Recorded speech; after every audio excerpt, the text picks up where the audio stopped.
Welcome to the 68th Annual BC Chamber of Commerce Annual General Meeting and Conference, and our first ever virtual meeting.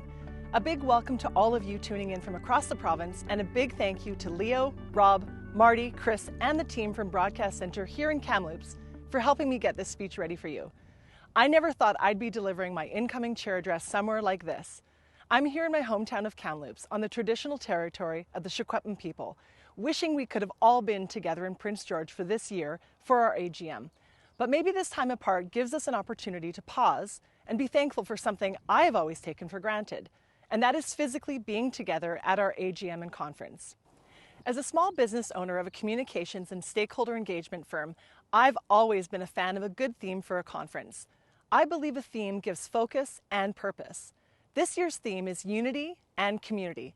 In fact, this theme was chosen about 3 months ago, and I believe that right now, unity and community are going to get us through restarting and rebuilding our businesses, our chambers, and our economy.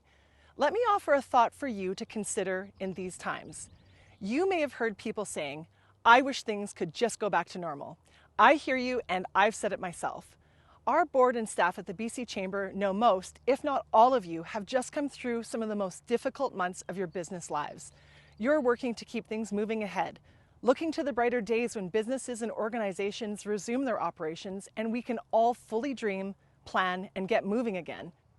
As your BC Chamber, we know this collective network of 125 chambers and boards of trade throughout our province has never stopped working and communicating with each other, with our team at the BC Chamber, and to government to ensure they are listening to the voices of the 36,000 businesses we collectively represent.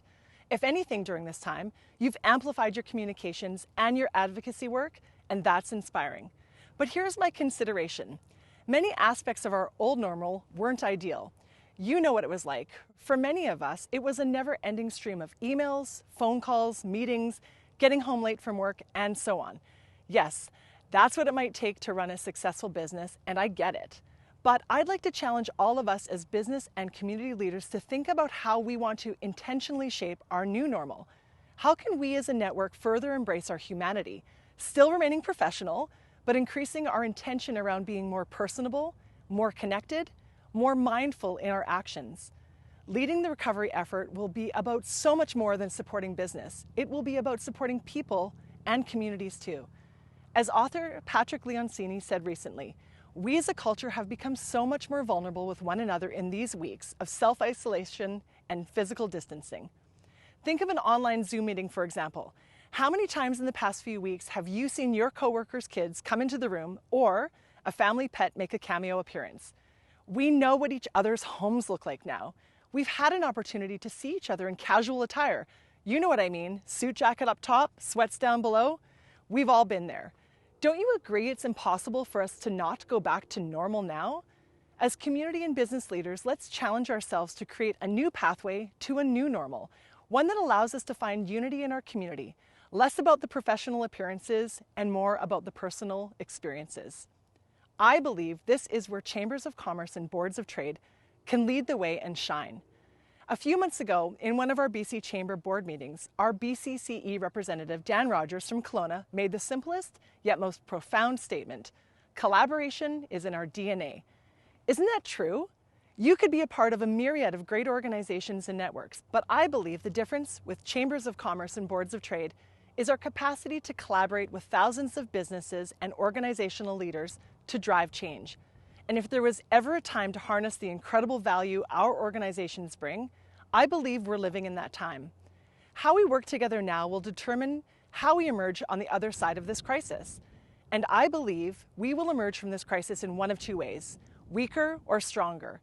To emerge stronger, unity and community are imperative. In these COVID-19 days, we know how hard it is to feel unified, and no kidding. Many of our fellow chambers and boards of trade are in challenging times, fighting for their own survival, doing what they can to lead their members well. In times of crisis, the impulse we have as humans is to look inward and become more me-focused. That's survival mode. There's a true story in a book written by Dr. Henry Cloud called The Power of the Other, talking about Navy SEAL training. To even get into training with the SEALs, you have to be the best of the best and make it through rigorous testing and training.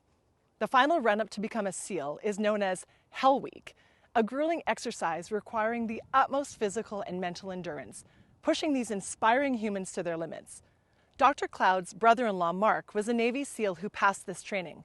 Mark's teammate, Bryce, was in the ocean, swimming the last long leg to the finish line. Mark had already made it and would become a Navy SEAL. He was standing on the rocks above the water, watching his buddies strive toward the goal. That's when his friend Bryce hit the proverbial wall. Bryce had nothing left. He was done. There was no surge of will that would make his body move one more stroke. As Bryce tells it, he felt himself starting to sink in the cold water, out of fuel, strength, and ability. Push as he would, his body and skills were failing him. Imagine being Bryce. You've trained for years, devoted everything you had to becoming a SEAL, and at that moment, your dreams are starting to sink. I believe we understand what that's like right now. We've been at points of physical and mental exhaustion, and it can feel like we are sinking. Alone, I don't believe we can make it, but like in Bryce's story, there is hope. As he was about to signal that it was over for him, his eyes fell upon the land ahead and to his friend Mark, standing on the shore. Mark saw Bryce struggling and gave him a huge fist pump and a yell, signaling to Bryce that he could do it. Their eyes locked, and as Bryce described, something happened, something beyond him. His body jumped into another gear, another dimension of performance he had not had access to before. He was able to get moving and swim toward the finish line. He made it. He finished and he would be a Navy SEAL. It was the power of the other that helped him survive. Many times we discount that the invisible attributes of relationship and the connection between people have real, measurable power. Here's how you know the power of the other is true. Listen to anyone talk about their greatest accomplishments or the challenges they overcame, and you'll find one thing in common. There was someone on the other end who helped make it possible. I was asked not long ago how I felt becoming chair of the BC Chamber Board in the midst of COVID-19. This role for me, to be honest, is a bit daunting. If I look at the skills and experience I bring, in the course of the next year, I can help take this organization only so far on my own. And that, quite frankly, is humbling. Then I look at the board of directors I have the honor of serving with. Not only do we have volunteer directors from every corner of the province who represent every region, but these are amazing people.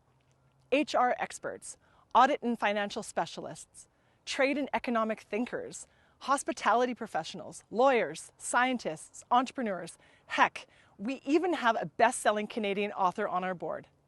So when I look at the board and our BC Chamber staff and team and consider the power of the other, this year as your chair seems way less daunting because of these people. I also consider our member chambers and boards of trade and your collective ability to move proverbial mountains when it comes to advocacy work, policy development to make significant change for businesses, and providing value for your members. Collectively, there is this power of the other like no organization I've ever been a part of. When we look outside our challenges and find unity in this community, things over the next few weeks, months, and possibly years will present struggles, no doubt. But if we support one another, we will emerge stronger in the new normal of business in BC and beyond. I've asked myself this question: what does this year look like in my role as chair of the board? My goal is to hold space for meaningful conversation, not only at the board table, but across our network to help our chamber community drive the change we need to see for businesses to not only survive, but to thrive. And you might ask, what is the role we play? How can we help? I believe it's a bit of give and take. Give us your thoughts at regional roundtables, through mind reader surveys, and by playing an active role in the network that is your BC Chamber. Also, take advantage of opportunities to attend events, online BC Chamber meetings of the network, and invite your BC Chamber regional representative to a meeting or function to build relationship and to share the voice of your chamber. When you break it all down, it's really quite simple. Collaboration is in our DNA. When we embrace unity or the power of the other, our collective community will emerge stronger. Thank you for listening. Thank you for being the DNA that is the BC Chamber of Commerce. We simply can't do it without you. Show compassion, show leadership, and please show up. I know we've got this together. Thank you.